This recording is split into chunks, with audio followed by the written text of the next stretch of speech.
వేసవి వేడిపై దాడి, చల్లటి రిఫ్రెషింగ్ స్టాక్ తో హై.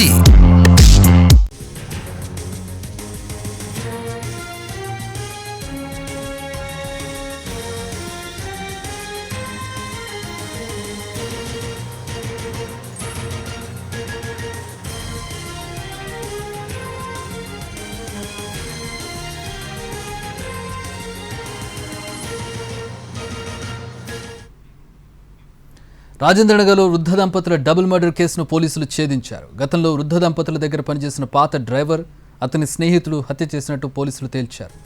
మెదక్లో ప్రధాన నిందితుడు మహమ్మద్ షకీల్ సల్మాన్, అతని స్నేహితుడు మహమ్మద్ ముజీబుద్దీన్ అరెస్ట్ చేశామన్నారు రాజేంద్రనగర్ డీసీపీ శ్రీనివాస్.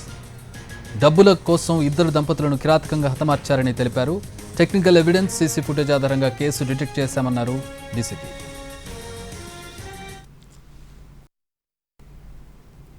పోలీస్ స్టేషన్లో ఈ మంత్ 5th రోజు జన చైతన్య కాలనీ ఫేజ్ 2లో ఒక వృద్ధ దంపతుల హత్య జరిగింది.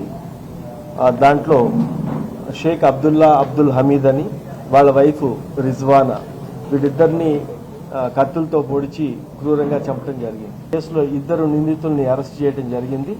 తర్వాత వాళ్ళు యూజ్ చేసిన నైఫ్, ఆ బుర్కా కూడా సీజ్ చేయడం జరిగింది.